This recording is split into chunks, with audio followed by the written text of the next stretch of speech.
Well, how about this? Chief Justice Roberts to liberal judges everywhere, stay out of it. Under the American Enemies Act, President Trump is entitled to dismiss these people. And watch out, liberals, and your 23% approval rating for Democrats. You can't judge shop. They've been playing this whole game, finding the right court that will somehow see the wisdom in keeping Tren de Aragua terrorists illegally here in the country. You know, they wanted this guy. They actually issued an order that he must be brought back. He must be brought back to America. Well, he's going to stay in that El Salvador prison, which is a pretty nasty place, let's face it. Actually, it's clean. It's just pretty harsh, the way they push them around when they get off the plane and stuff like that. These are the troops getting in position, and then they come off and they, heads down and all that stuff. And it's, wow. But this is a major victory, a 5-4 decision backing President Trump and the DOJ. Justice Roberts, how about that? Sometimes he's Amy Coney Barrett, though, siding with the minority. All right. I know there's a lot to say, or that people are saying, about tariffs. But before tariffs, imagine if a great big nuclear bomb went off, maybe launched by Iran. You know what that would do to the stock market? All right, we might not have a stock market anymore. So we'll get to that. But first, this is extremely important. Saturday, something big is going to happen because of Donald Trump. We're having direct talks with Iran, and they've started. It'll go on Saturday. We have a very big meeting, and we'll see what can happen. And I think everybody agrees that doing a deal would be preferable to doing the obvious. Direct talks with Iran. Talk about historic. And it's going to be different than when they worked out that totally advantageous to Iran joint nuclear agreement. Remember that? So these guys will be sitting down with American diplomats. Unclear exactly where. It's going to happen on Saturday. He says at a very, very, very high level. I think if the talks aren't successful with Iran, I think Iran is going to be in great danger. And I hate to say it, great danger, because they can't have a nuclear weapon. So is that a yes? It's not a complicated formula. Iran cannot have a nuclear weapon. That's all there is. Just so clear cut, forthright. And, he means it. Special. Hey, also, in addition to the tariffs, and we'll get to the tariffs, President Trump reiterated how bad the border was under Barack Obama, but more Joe Biden. And some people I heard grumbling, well, why is he talking about this again? If he doesn't talk about it, will the mainstream media talk about it? They didn't for 4 years. They applied virtually no pressure. So it has to be pointed out. People have to know what happened. There's a larger audience out there than half the country, and the other half doesn't know it yet. Look at what's happened with our last president, where he allowed millions of people to come into our country with an open border. Who would want an open border? How stupid was that?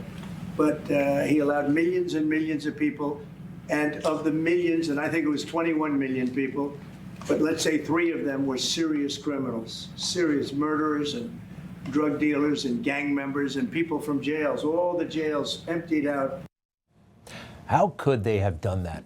Why? What was the motive? How did they get away with it? All these people coming in. And the only people, quite frankly, talking about it, Newsmax, Fox, a couple of newspapers. I mean, the people knew, right? Social media, you could find out. But it was essentially ignored. And they looked the other way. A president can do enormous damage, sometimes by what he or she does or what they don't do. Something else, another quick reminder, I'm sorry, but one of the greatest strategic accomplishments in the past 100 years was the defeat of ISIS, okay? The Islamic state of Iraq and Syria, gone, and no big deal. It's huge, and the ramifications were epic. Although we kind of blew it, didn't we, when we got out of Afghanistan in such a pathetic way. Okay, back to the tariffs. Are you nervous? I'm not. Basically, I'm not an economist. It's because I have faith in this man, and everybody has always been wrong about him, And the dominant media have been wrong about just about every issue for the past 10 years, at least, actually 20, 25, you name it, they've been wrong. And he's very confident. It's an honor to do it because we have been just destroyed. What they've done to our system. You know, we have $36 trillion of debt for a reason. And the reason is that people allowed it to get that way. So we'll be talking to China. We'll be talking to a lot of different countries. And I think, you know, if we can make a really fair deal and a good deal for the United States, not a good deal for others. This is America first. It's now America first. And we didn't put America first. We put America last. The people that were in the Oval Office put America last, and we're not going to stand for it. Yeah, they didn't. It's so obvious. It's so apparent. We needed a non-politician to pull this off. Somebody who truly cared about the country and not their own personal power, prestige, perks, and money. And he is right. He is the only guy who would have done it. And in the end, I think we're going to have a world that does a lot better, you know, but they have to respect the United States. And nobody but me would do this. Nobody but me would do this. You know, it would be nice to serve a nice, easy term. But we have an opportunity to change the fabric of our country. We have an opportunity to reset the table on trade. All right. So, you know, Wall Street is flipping out. Not everybody. A lot of people are buying. This is an opportunity. But the establishment, right? The greedy guys, the guys who profit no matter what, you know, Mitt Romney back in the day, there are still guys just like him on Wall Street. They see an opportunity. They're just not thinking about the middle of the country, as far as I can tell. And President Trump has studied this for years. Exactly what he's doing now, it's like next level stuff. You know, you can look at something, you can glance at something, but this guy has been inhaling this issue pretty much all of his life. And I said, somebody said, well, what would you do? What can you do? So easy. I drop a 25% tax on China. And you know, I said to somebody that it's really the messenger. The messenger is important. I could have one man say, we're going to tax you 25%. And I could say another, listen, we're going to tax you 25%. How about that high-pitched voice? Politicians, they don't have the time, they don't have the inclination, they don't have the ability to think like this. Some people might say, oh, that's brutal, that's tough talk, that doesn't mean anything. No, it means a lot. And not being consumed with raising money and all the stupid things that politicians have to do, he actually was able to focus on his business and take a kind of global strategic look at all of this stuff. And now he's ready, beyond ready. And watch everybody fall in line. It's already starting to happen. This is Ursula is her name, and she's the head of the European Union. We stand ready to negotiate with the United States. Indeed, we have offered 0 for 0 tariffs for industrial goods, as we have successfully done with many other trading partners, because Europe is always ready for a good deal, so we keep it on the table. I love it. I love it. She has actually not been in the news all that much today. I wonder why. The idea also of bringing manufacturing to America, oh, that can never happen. That can never happen. Yeah, you see, there it is in writing. I keep hearing that. It can never happen, or if it happens, it's going to be marginal. I heard from this guy on a two-way conversation with Mark Halpern. He likes board games like Monopoly and Sorry and games like that. He had a really interesting take on how we could possibly make that stuff, or at least cut the excuses out. One of my interests is in board games, and a lot of board games are produced, or production is done in China. And obviously the board game hobby is kind of panicking because they assume the prices are going to go through the roof because everything is produced there. But it's so bad that most board game designers just assume there's no possibility of making it cheaper in the US because of how cheap it is to do in China. And to me, that seems just really ridiculous that something that's just made of plastic and cardboard, you can't produce in the US cheaper because of how cheap it is to do in China. I think we can figure it out. I think he's right. What about shipping costs? And not to mention the virtual slave labor conditions that a lot of American corporations seem to be just fine with. If you look at those Chinese factories, some of them, they got people working so hard, they're committing suicide on their lunch break. It is absolutely horrific.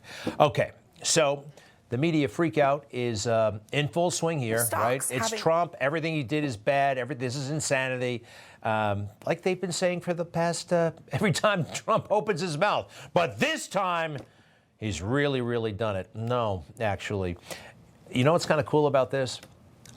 A market problem or disturbance that actually was anticipated.